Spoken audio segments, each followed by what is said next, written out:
changing the art of combusting to get energy, and thus producing pollution, to one that's natural, the absorbing of natural energy, compressing it, using it, and letting it go. You burn nothing in the process. Electromotors, they would take not one part, really, because obviously there's less electrons and they've got more room to buzz around and put more energy, heating up to the point the motor sees up. In this case, as the electrons come out, electrons are being drawn in, so it can't get hot. You've got a constant flow being drawn in. You start the flow moving, it keeps going and going, getting more and more stronger as you speed up. And once electrons start sensing a homing point, they all start heading in the surrounding to that point.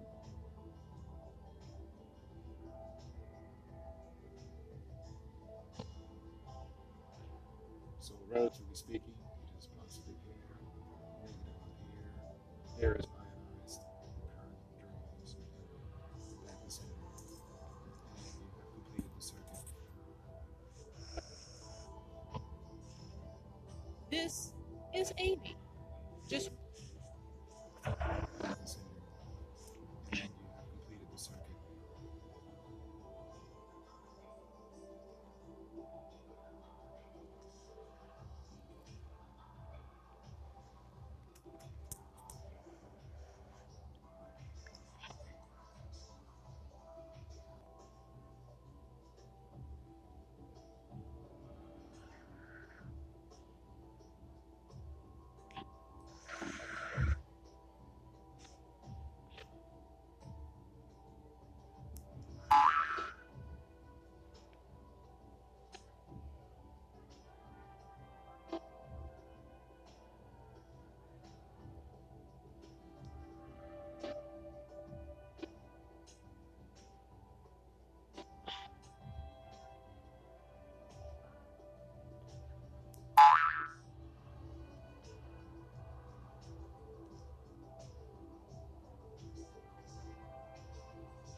Because here before their very eyes, food that not only will they stay on, they will actually rotate at a constant rate. When we increase the voltage and we get up to higher than the 10 volts we're using, because the space for them to rotate is not there. So we have to accept that this particular rate of velocity shown here is the maximum we take of why we got these quarters of the way in which we are doing our measurements.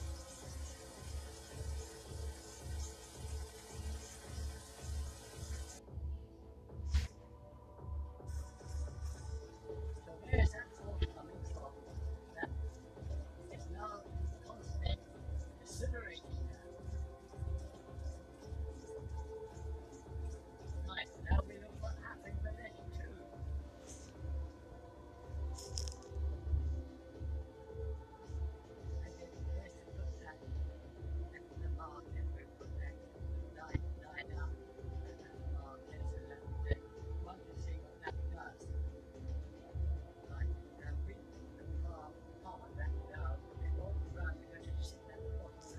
So the top is excited. It shouldn't be.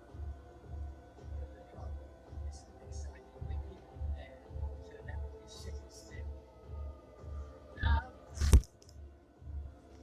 Now, you see how Newton's law we had when we insert the second line.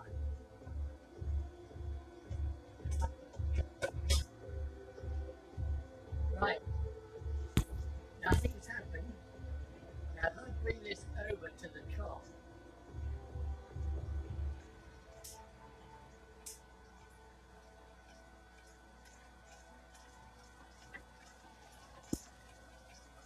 so what we see here, that there is on one a little bit more forceful moment acting. That is probably due to the interaction moment acting.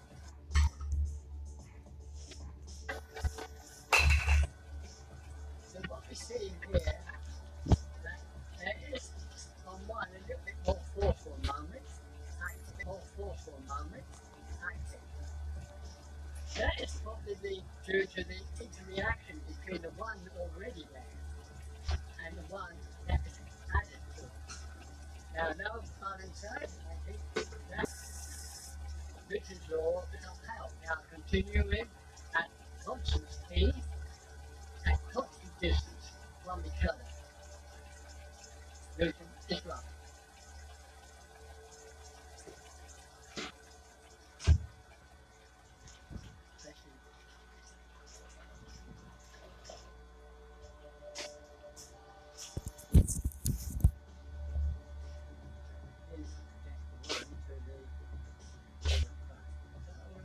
Okay. Right. Now we've got three rollers.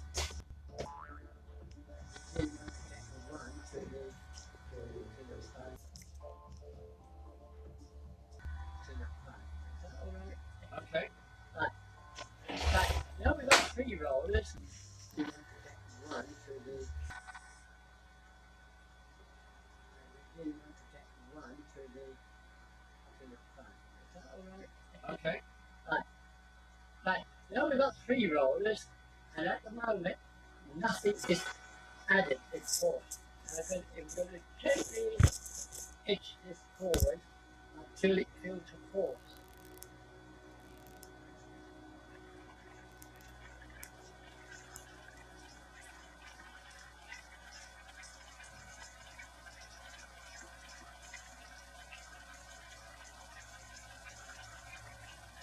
It's clearly that Newton's law still holds true. They are traveling at constant speed.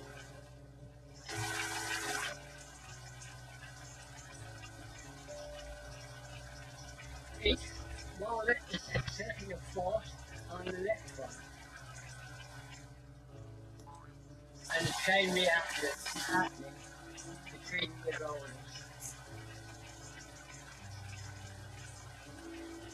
So far, we haven't broken Newton's law.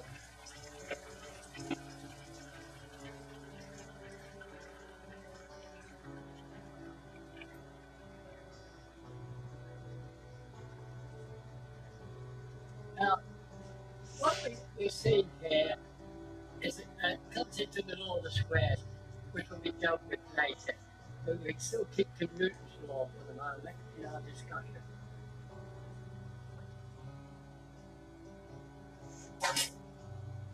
Right, we're now phase 4. Now, look carefully how they're positioned. Now, they're positioned because it's like a spring. It's like one of the tipping the spring on the top of the wave. Now, we're trying to make sure some force applied. Force applied is negligible. But Newton's laws are powerful. It's still traveling at constant speed. And interaction between roller and roller are keeping a set distance. But because the wave on it is set for 12 rollers, the wave gets stretched a bit at certain points.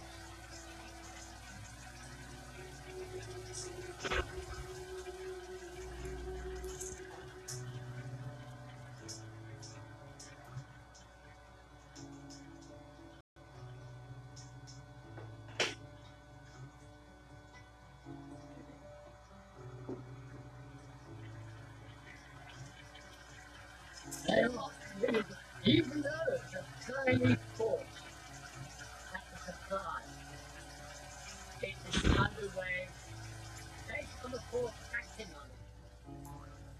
So between this and here, there's a force, quite a large one. Yeah, it's really a little force that we are excited with. It all reminds me of Albert Einstein, when he stated that the atoms had this gigantic amount of energy in them, it would take too much energy to get that out, so what would be worth it? Possibly through this force. The same picture here. One would think it takes a lot of energy to make this happen, yet it doesn't. It was only taking roughly 7 volts and around 600 milliamps to produce this force. Now this is the interesting point, that every line of flux that's cutting a line of conductor will induce electricity. The faster this goes, the higher the voltage produced heat to the voltage. So the higher we can get this voltage up, we can then step it down to get the current really fast. That's complicated, that's doing things done all the time. All we're doing is to show that we can use a very small force to get a very big force out of it.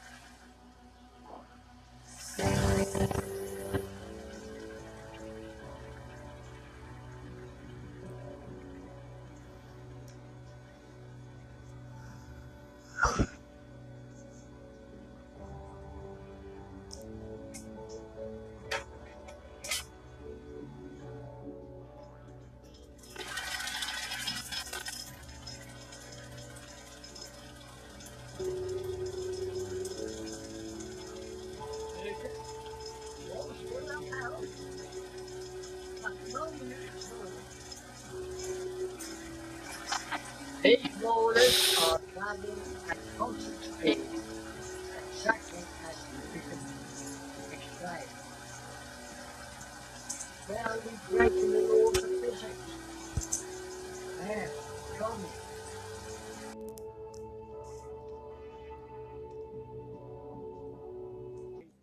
Yeah. The other area, we back again, and says, no, I want to go back to taking people again with the lorry, and we want to ask them. Now we've got a demonstrator here, we take it and show them. See if we are able to take the patent out. And we show them. And when we finish, they said, right, you can fill in the application now and hand it in. But remember this, if you patent it, we release it to the world to see. And if you want to make money quick, patent it. But you're talking about the planet, its house, and how you want to protect it. I totally understand. We're talking to Professor John Searle. He is the inventor and creator of the Searle effect generator. And there is a great documentary out there. It's called The John Searle Story. The John Searle Story. And we will have all those links on our website and also on my Facebook page. We have a few minutes before we take a break here. If you would, generally, tell us about all those attempts from companies to kind of get their hands on this machine and any maybe threats you had from people who wanted to get the information from you about this perpetual motion machine, essentially. Right, let's talk about this here. I can give you examples. Sure.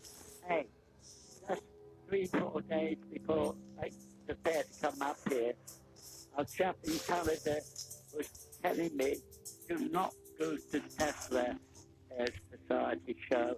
They can't help you. And all the details, I've had it over. I have got more money than Boeing and NASA got to back it. Now, after who on earth as a single person has more money than they have? And I wouldn't agree. He tried for an hour. Then, 2 days later, he had another chap who was demanding me to hand over everything to him. he was sure he changed the name of the SEG. Of course, I said no. He went to Brad Rockerman, no, and he was connected to me to get him to sign it. He said no. He then went to Morris, and Morris said no. He went to our chap on the private side, working on the ITV. Mm-hmm. If he would sign it, I'd been warned him not to, so he refused. And the last check he came back to me to beg me to sign it. And I told him, hey, you don't have 10 million. Certainly, you're not a legal body.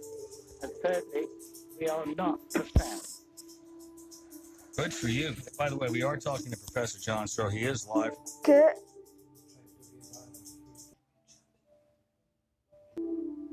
The Tesla Tech Conference as we speak about his machine. And when you Google, and I know a lot of people are just hearing this for the first time, you are going to be blown away. And I'm going to have lots of links and clips. Pete, if you would, if you can, if we got time, let's play the clip. This is going back to Warminster when he was testing out some of these discs that look just like UFOs. And two police officers were describing this. Again, they thought it was some sort of alien craft. And this is what they were saying to the media. Well, the object was right under a cross. Uncle Willie just said, here we go then, and we drove out after it, if you know what I mean. We were traveling very fast. I heard it told it was there was no outside noise apart from the noise in the car itself. And the acceleration away from us was terrific. So really, we didn't get under it to hear any sound.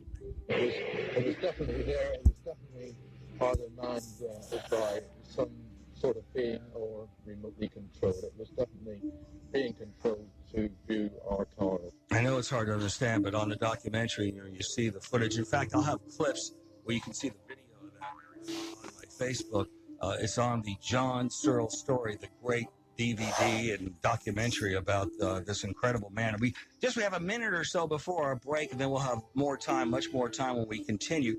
As I describe this to the listeners, and I'm calling it, in a sense, a perpetual motion machine, am I saying, is that accurate? I mean, is it just pretty much take stuff around it and doesn't use any resources and produces an infinite amount of energy? Am I overstating that? Dr. Searle? Professor Searle? Hello. Yes, can you hear me? There's a lot of noise on the line here. Oh, you do have a lot of noise? All right, I'll tell you what. Hold on, Dr. Searle. I'll tell you what we'll do. We'll try to call you back and get a better line, okay? Right. All right. Hang up, and we'll call you right back and try to get a clearer line. All right, 866. Well, actually, we're not going to take calls for Dr. Searle at this point. We're going to take a break because there's more I want you to hear about this, and we're going to keep them to the top of the hour. And coming up at 5 o'clock in the second and third hour, it's Dr. Marty Becker, America's favorite veterinarian from Good Morning America. .com, and you can see some more information. It's Professor John Searle. Don't go away. It's great to have you along. This is one of those times it would be great if everybody had a computer nearby so you could see some of the images, but you can certainly do it when you get home. Great website to start with, thejohnsearlestory.com. That's SEARL. We are talking to Professor John Searle, who, 1940.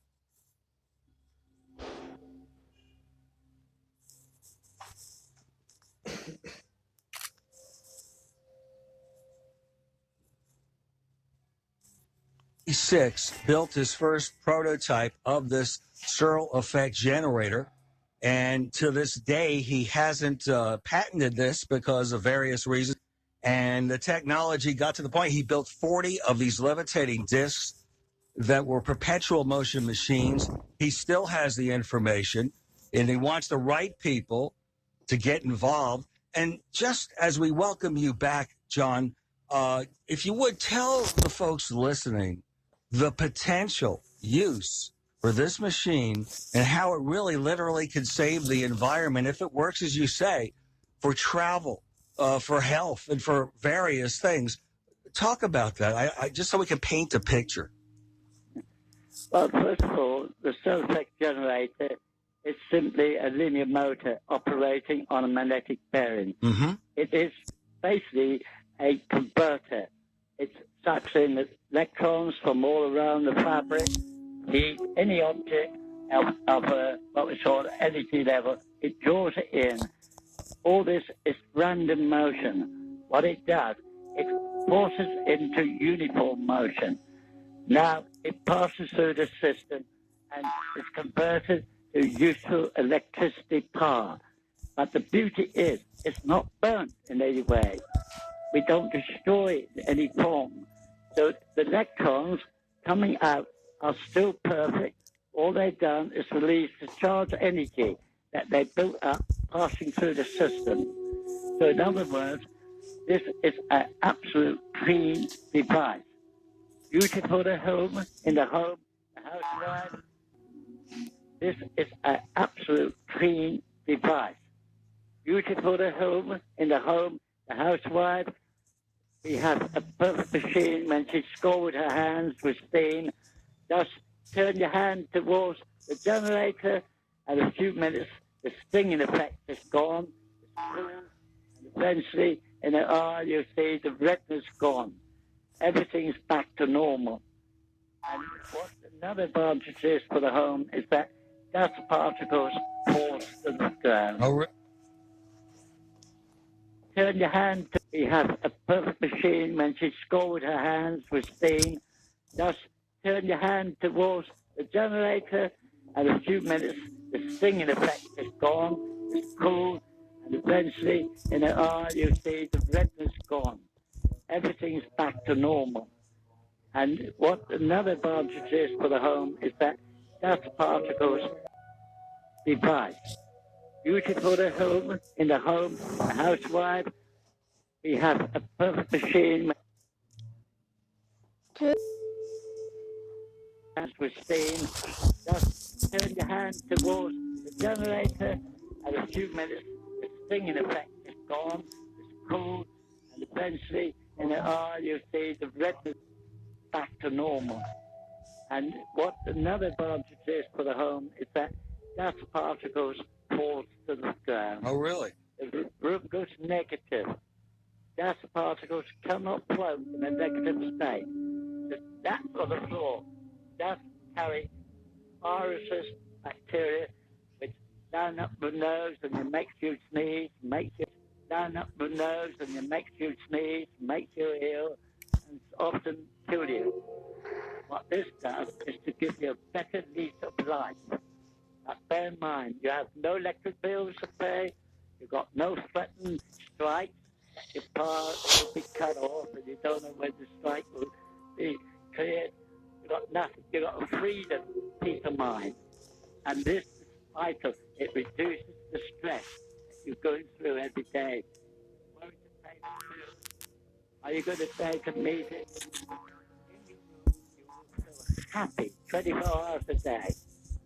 I know, I work 2 or 3 days at a time with no sleep, so I know. I know. In fact, I read that you were powering your house with this device, and they thought you were stealing electricity, and they confiscated your machine at one time. Is that correct? Well, the true story is that the family, member of the family, sold me to the next ball for £30. Then they came with the CID to check me out. But what happened then? Nothing really happened. They just said, yes, I think it must have been taking the electricity from the grid because we had switched back to the grid. And I sensed something was wrong when I saw a CID man I knew, because he worked on my team. And so I guess something was wrong. So I reversed back to the grid. I could switch from either my generator or the grid.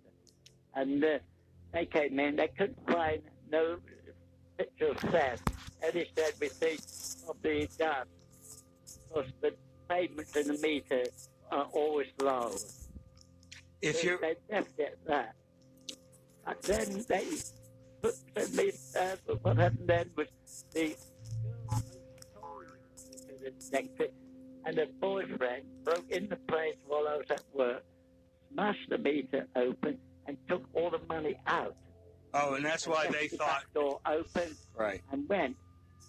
Well, of course, when I got home, I saw the electric meter smash open, so I had to call the electric board to replace the meter, which meant that I now had to pay twice as much each unit to recover the money that they had stolen.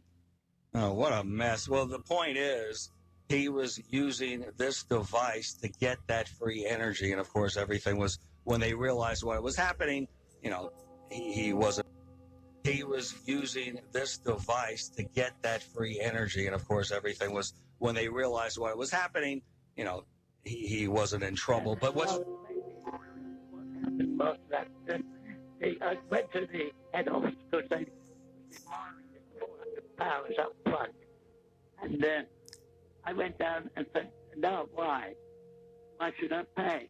He said, well, you have to pay because our inspector went and he wasn't really happy. Yeah. Well, no, it's totally understandable. The thing I want to talk about here, because this is really part one, and we're going to have the producer and director of the John Searle documentary on as we do part two in a week or two, and to talk about this incredible story. But I wanted to kind of lay the groundwork with you today. What we're talking about here is something that uses magnetism, and it's kind of amazing as people listen to you talk, trying to envision how we could have somebody out there with this device, and it's not being used, it's not being implemented, it's not getting into the society's hands. What do we need to do to get this thing to work and for people to see this working and operating? Well, let's put it this way. I wish I was in the studio with the device. Mm-hmm. Because when you see it, you see what a beautiful device it is and how awesome it is in its movement. And it would be more easy for you as somebody they know on the air to explain what's sitting beside them, because they're yeah, you want to take about it. The question is so making it up. When you did these flights in the 60s and 70s that were witnessed by many people, and you were flying at different locations, idea how fast you could get from A to B. Not that you did this, but if you were going to go to the moon, for example, how long would it take in the Searle effect levitating disk? We would call it a bus ride to the moon. We would do it VR, anywhere, to any condition. We know that it will be, and bigger the craft is, the better. Even the International Space Station, you could say that's a bus ride. An hour, you're there. An hour? Most time is spent pulling out the air, the atmosphere, so that you don't disturb it. If you disturb it too much, it will knock houses down, trees, for quite a distance. So we do have to cool out the atmosphere. But once we clear it, that's no limit. We can get there enough now if we wanted to, but then we lose contact with Earth. The radio signals wouldn't be able to keep pace with it. We would call it a bus ride to the moon. We would do it VR, anywhere, making it up. When you did these flights in the 60s and 70s that were witnessed by many people, and you were flying in different locations, give me an idea how fast you could get from A to B. Not that you did this, but if you were going to go to the moon, for example, how long would it take in the Searle effect levitating disk? We would call it a bus ride to the moon. We would do it VR, anywhere, to any condition. We know that from model testing. That it will be, and bigger the craft is, even the International Space Station, you could say that's a bus ride. An hour, you're there. An hour? Most time is spent pulling out the air, the atmosphere, so that you don't disturb it. If you disturb it too much, it will knock houses down, trees, for quite a distance. So we do have to cool out the atmosphere. But once we clear it, that's no limit. and we can get there now if we wanted to, but then we lose contact with Earth. The radio signals wouldn't be able to keep pace with us. So from the point of lose contact with Earth, go out the atmosphere. But once we clear it, that's no limit. And we can get there now if we wanted to, but then we lose contact with Earth. The radio, so that you don't disturb it. If you disturb it too much, it will knock houses down, trees, for quite a distance. So we do have to call out the atmosphere. But once we clear it, that's no limit. And we can get there now if we wanted to, but then we lose contact with Earth. The radio signals wouldn't be able to keep pace with us.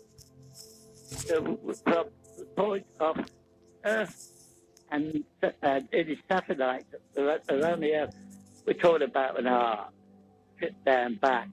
So that's a daily job, taking goods to the International Space Station. Signals wouldn't be able to keep pace with us. So from the point of Earth and it is satellites around the Earth, we're talking about an hour, trip there and back. So that's a daily job, taking goods to the International Space Station, take goods to the moon. When we come to things like Mars, the ITV really is the ideal machine, because we could, regardless where Mars is in respect to Earth and what the weather like, we could guarantee a 2-month trip regardless. As the current increases, because I'm short-circuiting some of the high-resistance parts.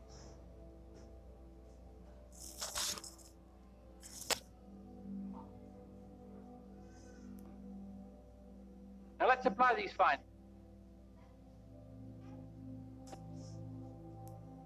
Even if we take the iron away entirely, they would still be a different way.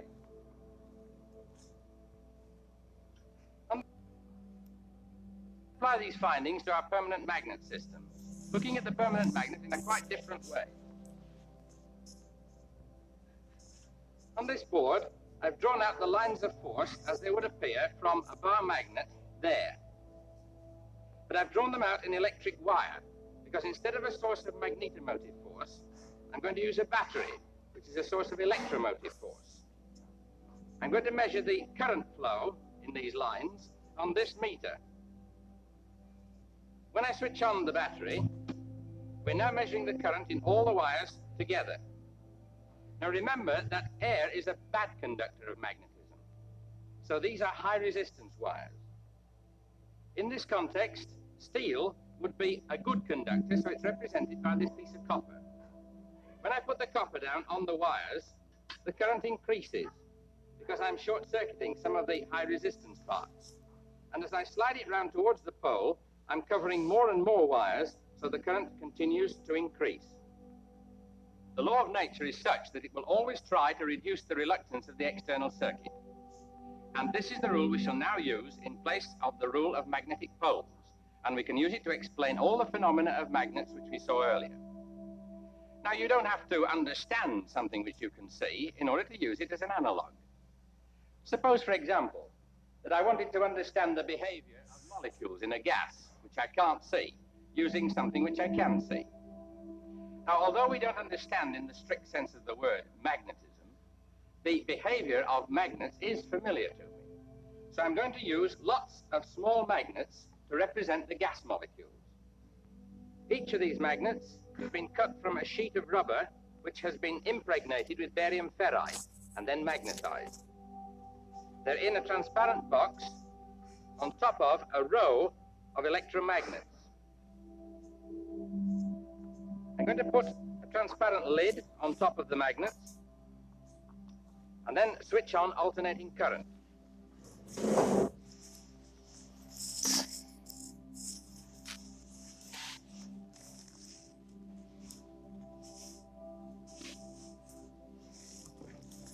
Boss.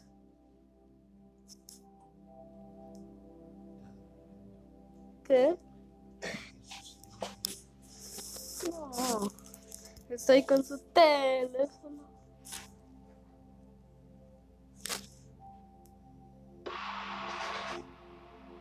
The gas molecules entirely. The lid lifts because of the impact of individual particles on it. And this is what we call the pressure of a gas. Now suppose that I move in a plunger from this end and compress the gas into half its original volume. Keeping the voltage the same, I can and compress the gas into half its original volume. And this is what we call Boyle's law. I can do the same. The lid now rises twice as high. And this is what we call Boyle's law. I can change the temperature of the gas by changing the voltage that I supply to the electromagnets. Let's try this. I can raise the temperature like this.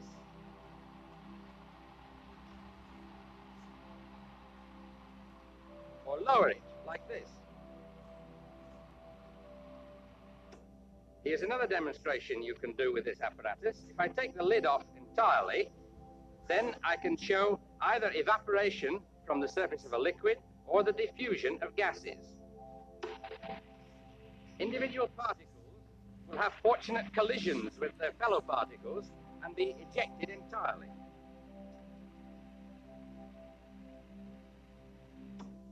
When smoke is introduced into a gas and then examined under a microscope, bright flecks of light are seen dancing about. This is known as Brownian motion. It's used as evidence of molecular activity, even though it's known that the molecules themselves are not being seen. The smoke particles are being buffeted about by the molecules. Now I can put smoke into my gas in the form of paper balls, which will not be affected by the magnetic field. Put a lid on and switch on.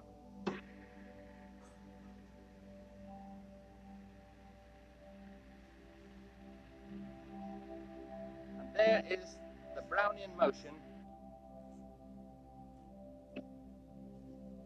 Name magnetohydrodynamics. I'm afraid I can't show you MHD as it's shortened to very simply, but I can demonstrate that we can pump fluids at least by pumping mercury rather than a gas. This trough has a piece of steel fixed into it to improve the magnetic circuit of this motor. When I pour mercury into the trough, it's going to flow underneath the piece of steel and be pumped along the bottom, up this end, and flow back over the top.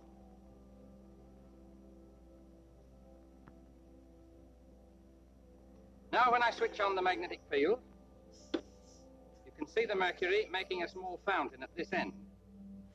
It isn't easy to see mercury flowing, but you can float a coin on the river. And I hope that this convinces you that we can pump fluids electromagnetically. Now, this same magnetic field is much more potent if it operates on an aluminium sheet instead of on the mercury. The reason for this is that aluminium is about 40 times more conducting than mercury. Of course, I could make it more potent still if I could put some steel behind the aluminium to improve the magnetic circuit. But instead of this, I'm going to change the shape of the motor. Can you imagine that the two sides were bent upwards and the whole thing rolled up into a tube? Having imagined that to be done, let's make a machine that looks like that. We should find that the windings are very simple, being only a row of coils like this. The moving part is a steel rod with a copper sleeve around it. We put it in the... Here's the target. Can I float a ball on a magnetic field in the same way that I floated the ball on the water jet? Well, here is a ball. It's made of aluminium, and this is going to act as our jet, a single coil which is going to carry alternating current. Switch it on. The ball is certainly trying its best to float. But you see what's happening? It's like trying to balance a pencil on its point. What we need is some inward force which is going to make it drift back every time it tries to get off center. There seems to be no equivalent of the surface tension we had with the water jet. Now inside this coil there is a second coil, and I'm going to feed this with alternating current of a different phase so that I can produce an inward traveling magnetic field which I can detect with our rotatable cylinder. Notice that the bottom of the cylinder is always moving inward. And now when I replace the ball, it does.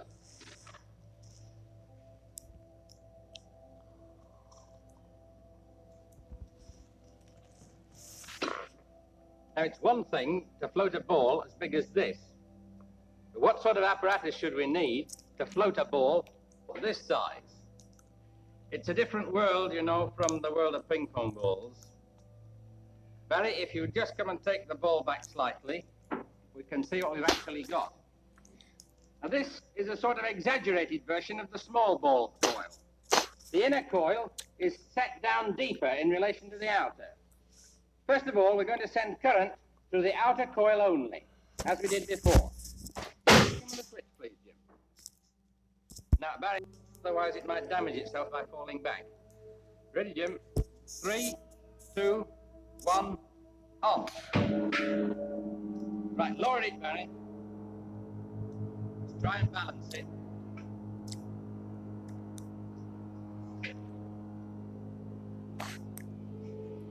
No, off, Jim. Again, it isn't stable with a single coil. Would you connect the other coil, please, Jim? Now, would you take the ball away, Barry, please? And I'm going to check the phase sequence of the two coils using a rotatable cylinder, which I've used before. What I want to happen is the magnetic field to go down the outside of the cylinder and so rotate it in that direction. So I want to see the cylinder spinning that way. Switch on, Jim. Switch off, Jim. That is the correct direction. Now, Barry, if you could have the ball, please.